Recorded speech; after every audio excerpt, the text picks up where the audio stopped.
Cenote.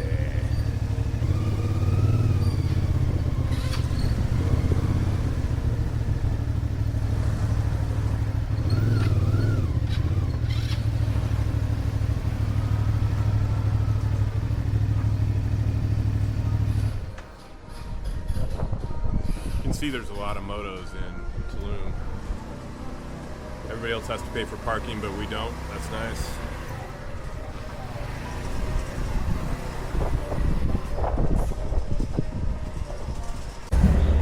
Alright, another thing that's super cool is they sell motorcycles here. This is the scooter I used to have. I'll show you from the front. But check it out, 28,000. What is that? That's $1,500. That's cheap. Actually, that's a different one. I had a Italia. But you can see they have, and then they have a lot of Chinese bikes. The bike I have is actually Chinese, but most Chinese bikes are built pretty cheap. This one's like a 200, I think. They're all small CCs. But for the price, I mean, 22,000 for a scooter. That is just about $1,200, $1,100. So they sell them at the grocery store, which is cool.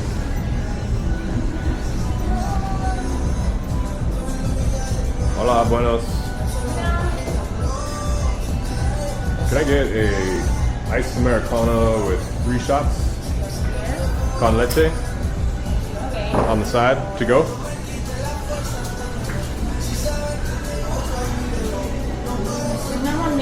Sí.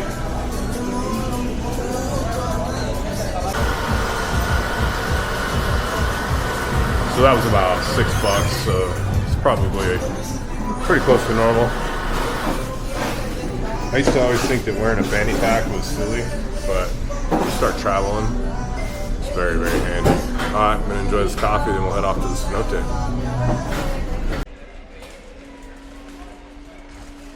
Alright, I did get some video of inside the store because I wanted to show you guys all the cool fruit and stuff they had, but apparently I wasn't recording, so we'll get that another day. Now we're off to the Cenote. We're going to go through the actual main strip of the town of Tulum.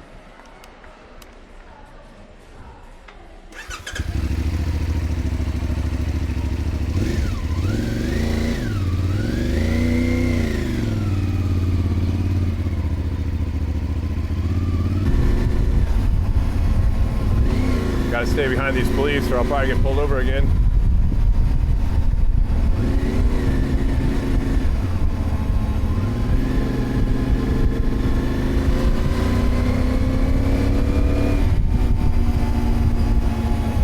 Normally I would turn left there and avoid this long light. So there's another grocery store right over there. I've never been to it. It's the other big one. Super Aquí. And if you go to the right, it goes up to Playa del Carmen and then eventually Cancun. And you can go back to I guess it'd be west to Meridad. I think it's called Meridad. Yeah, I believe so. I've never been there. If you go left, you go into town, you can head out to the airport and towards the Cenote we're going to. So, but these lights are long.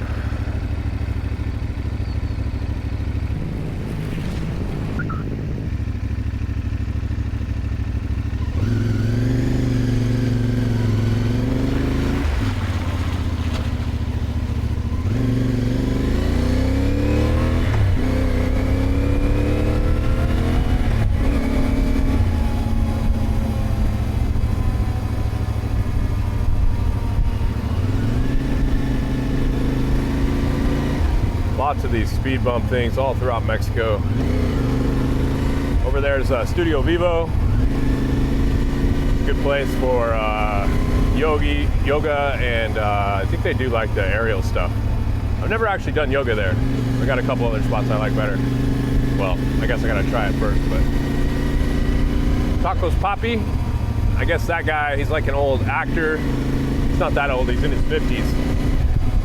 But he is kind of considered like the Papa of Tulum, like he owns a lot of stuff here. I don't know if it's like resorts or what, but he owns a lot of land, apartments, whatever. He's this old famous actor from Mexico. And he's kind of like the godfather of Tulum, so they say. You can Google him. He reminds me of like one of the James Bond characters from America. Pierce Brosnan, that's kind of what he looks like. Third gear start in the CF Moto 450 MT.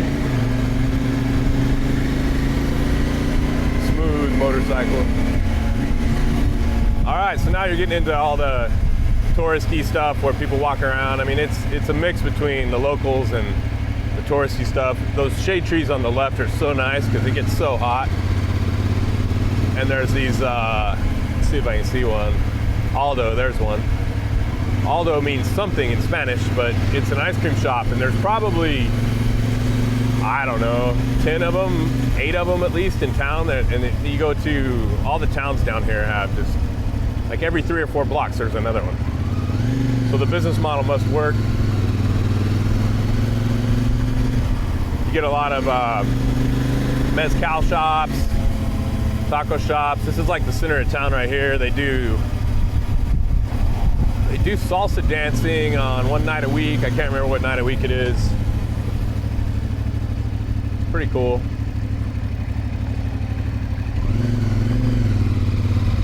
Nobody really stops here at the stop signs, just at the stoplights.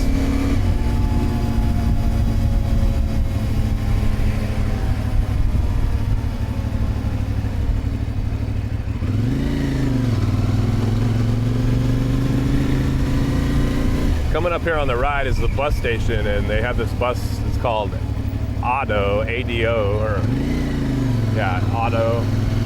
I think I'm saying it wrong. There's another Aldo's. But anyway, the bus stop it's pretty cool because for like $5, you can go to Playa del Carmen, air-conditioned, nice bus. I think we already passed it. Anyways, a lot of people use the bus here. It's really convenient, works really good.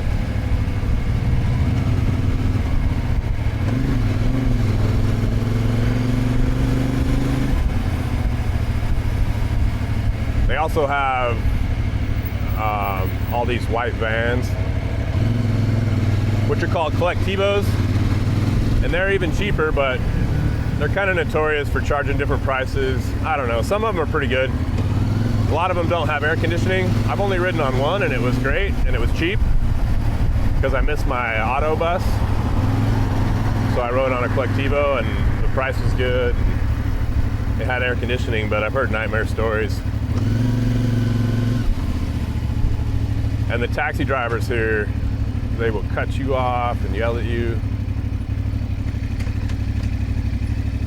They don't like it when bikes pass them, but we don't really care.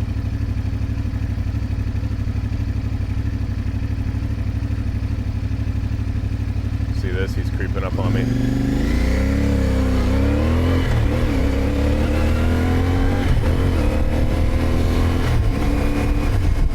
Taste the smoke, brother.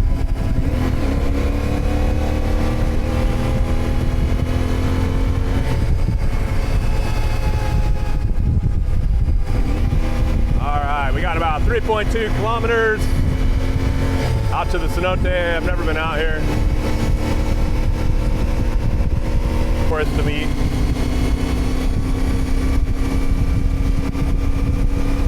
2.4 kilometers to go.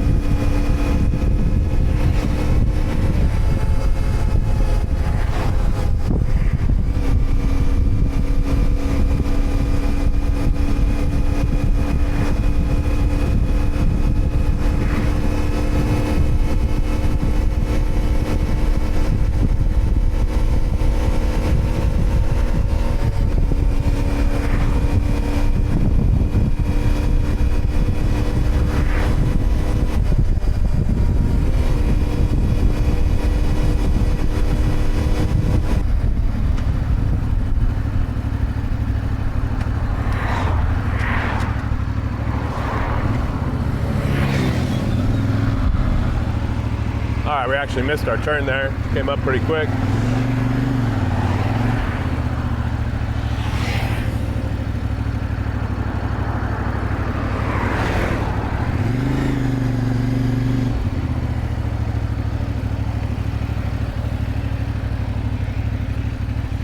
Okay, cool.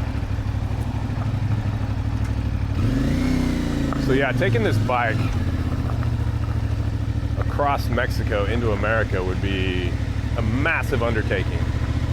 I mean, this bike is made to ride on the road, but it's also made to go off-road, so there's always a trade-off. It's definitely not like a full touring bike by any means, but it's also a lot more comfortable than the bike that like Itchy Boots takes. She has a CF Moto, or no, she has a Honda CF300, I think it is. Can't remember the exact. And she goes around the world with that. This is definitely more comfortable, a little bit heavier, so better on the road. But yeah, I'm not sure if that's gonna happen or not. Driving this thing all the way back up to the States. I really have no idea.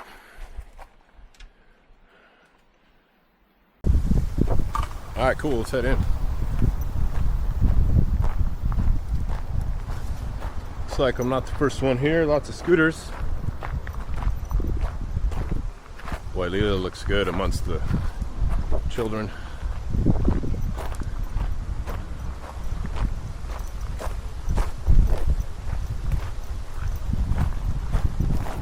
Buenos.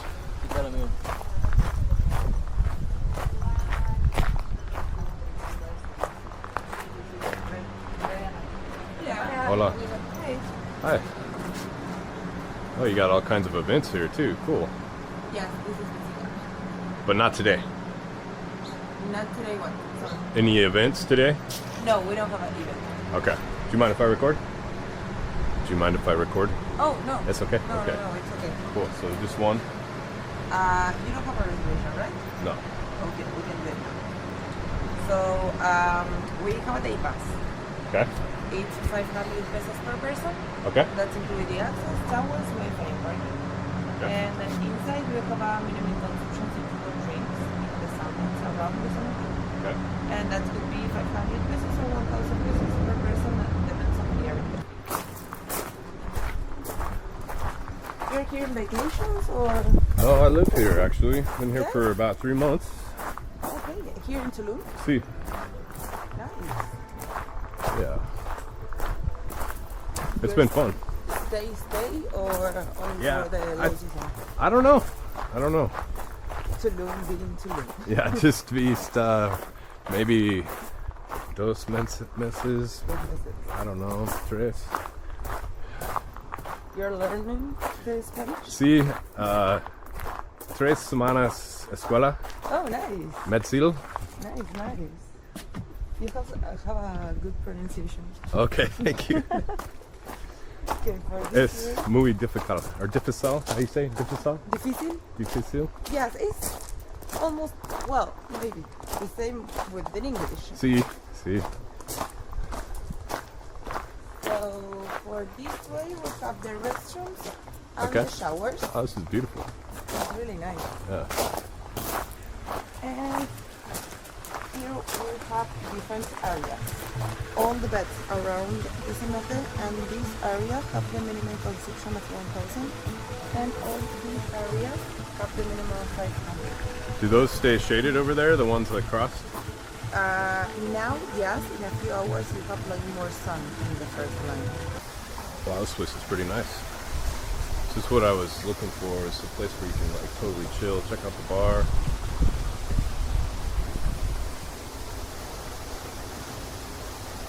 I don't know what they've got burning there, but it's not Palo Santo, but it's something like it. It smells nice.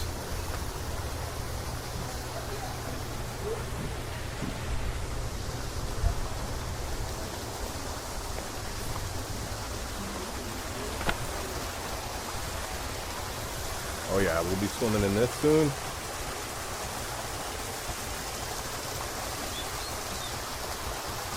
One golden egg.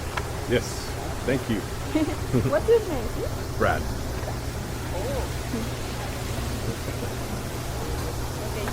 Gracias.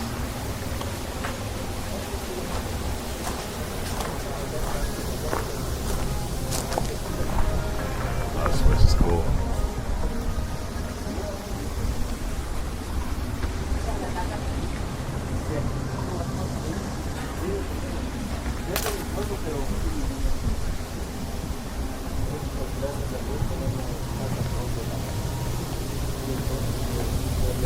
Cocina. Hola.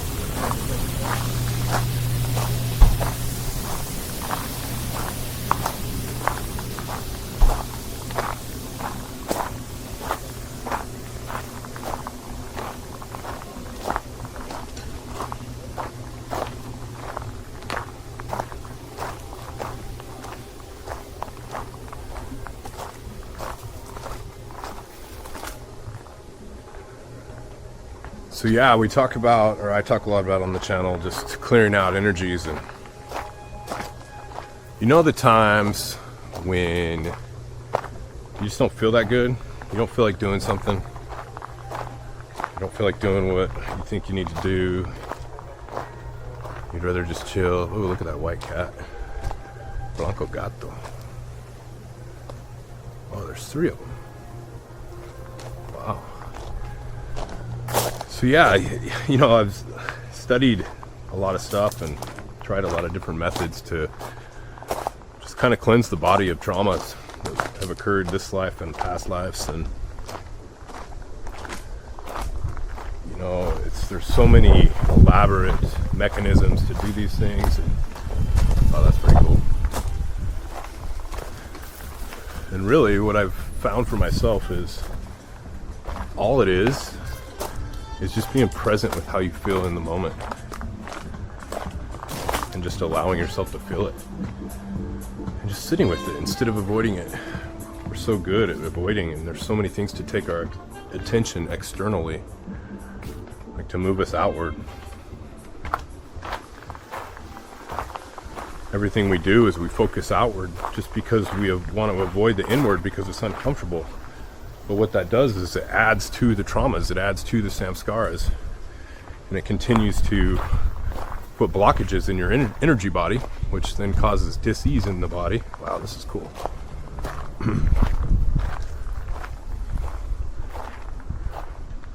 Definitely get a massage later. And so, yeah, we're just trained to be external. We think everything happens outside, and it's actually all happening from the inside out. Like you're, not to get all metaphysical on this particular video, but it is your mind that's projecting everything outward.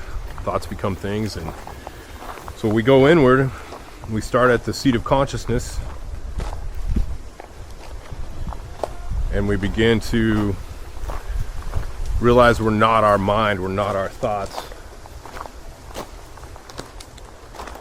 and we just watch it, and it kind of creates that separation, which is like the first time you kind of realize that you're not your thoughts, because we're so identified with that mind, which is the ego mind.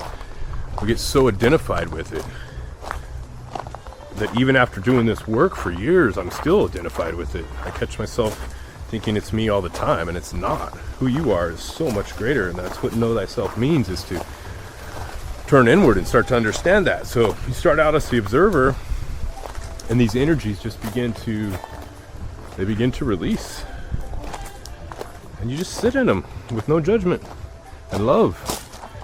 And it's almost like, you know, people talk a lot about inner child healing, and it's almost like you're healing that inner child, but you're just giving it that younger version of you that got scared at some point. Imagine like a metaphysical version of you, like a tiny version of you, like holding onto your heart in your energy body and just saying, I'm scared, we got to avoid this happened, you know, whatever your traumas are, something happens, and you just need to stop and feel those, and it's a process. It can take years, but you just sit with it, and you just begin to let it be, and you begin to be, just be. That's literally all you have to do. But we're so trained to get up in that mind, and to, when we feel the feelings, We want to reach out and fix them. We want to grab a hold of them, and the mind is, its whole journey is to fix, right? So it wants to fix. It wants to fix everything. And so we go to fixing, and we just create more problems. We think we know what we're doing. We think we're going to make things better. But actually what happens is we create more and more webs in the mind, and more things that have to be undone later. And most people spend their entire life doing that. They spend their entire life just externally trying to control and fix and change the external world so that their ego will be happy. And the problem with it is it doesn't work. It just doesn't work. So in summary, what is this channel about? What am I on a journey to do? I'm just on a journey to know thyself, find my own truth of who I am. The truth of who we are is it's beyond words. It's beyond words. And as you sit with yourself for longer and longer and longer, you start to get more clarity. You start to get more peace. Start to get, your body just starts to flow better, like your energy body, you can just feel a little more comfortable, you're happier, you're softer, you're letting go of control, you're letting go of the need to make things a certain way so they fit you, you're letting go of the need for external validation. That's a big one. And it's a process, and you have moments where, just like the tide comes in and out, you have moments where it's really good and you feel great, and then you're like, oh my gosh, I'm liberated. I did it. And then all of a sudden you just crash back in, like the tide goes back out, and you're like, oh my god, these rocks on the, it's like you can feel the rocks of the ocean floor just cutting into you, and it's a beautiful thing. And but when those rocks cut, it's an opportunity. They're showing you who you are. What they're bouncing off of is you, the true you. And so if you just look into that and feel it and allow it and love that inner child and love that pain, just love it, just drink it, pour it into your cup and drink it like the magic elixir that it is, and just feel it, and just be with it, be with the pain. That's the only way out is through.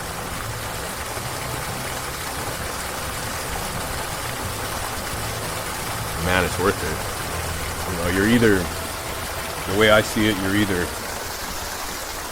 going further into the matrix, further into the external world, trying to fix everything. And sure, you do cool stuff, you make a family, that's beautiful, you build a business, you have great experiences, you go to Cenotes, you find love, but none of these things will ever fulfill you, because really all you're looking for is to know thyself. That's the only thing you're actually really looking for, is the truth of who you are, and to actually know your true essence.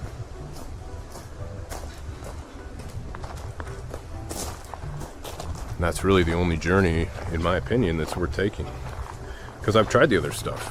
I've tried to make millions in business. I mean, I've succeeded, made millions. I've had the most beautiful girlfriends in love, and I've had experiences traveling the world, and it's almost better if you've had those experiences, because you know that they're not going to fulfill you. Hi, kitty. And you realize pretty quickly that it doesn't work. So all that's left is to turn inward. And really, this is what it's all about. It's about, if you have this center point in your mind of where your consciousness, your life, your prana, your life force comes from, this whole journey could be simplified in the fact that all you have to do is turn it around. Instead of focusing outward on what can I fix, what can I make happen, what can I get, what can I control, what experience can I have, what drug can I take, what can I drink, what can I eat.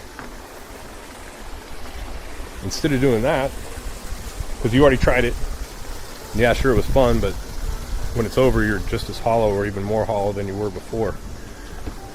And you may have all the money in the world or a lot of money, and you may have all these different things, but spiritually you're bankrupt. And when you go inside your head, you can't even stop the thoughts. Like the place where you live, are you okay in there? Like you, inside there. That place where you're at, where you reside, is a mess. Because you can't even control the thoughts that go through there. So as we turn inward, we just start to clean house internally. It's essentially all we're doing is we're cleaning house internally.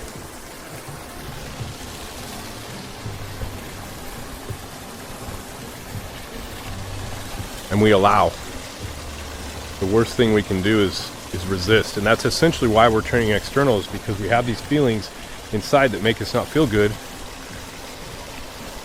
And we reach outward for something that'll fill that hole. Love, experiences, a drug, alcohol, nicotine, whatever it is, food, exercise even. I mean, some of these things are great too. But you need to realize that what you're seeking, everything you ever wanted in your entire life, the answer to every single problem is internal. And the source of every single problem is the ego mind searching externally. The ego is the source of every single problem in the world, not just yours. The ego collectively is the matrix. So in summary, we reach a point where we find out the external doesn't work. And maybe you don't have to spend 25 years figuring that out like I did. Maybe you can just take someone's advice. You can take my advice, or you can take Nisargadatta or Ramana Maharshi or Papaji or Michael Singer or Osho or whoever. You can take someone's advice. They all say the same thing. They all say exactly the same thing. Turn inward. Be with yourself. Don't resist the feeling. Feel it, love it. Allow that inner child to let go of its grip on your throat and begin to heal. Know thyself and be free.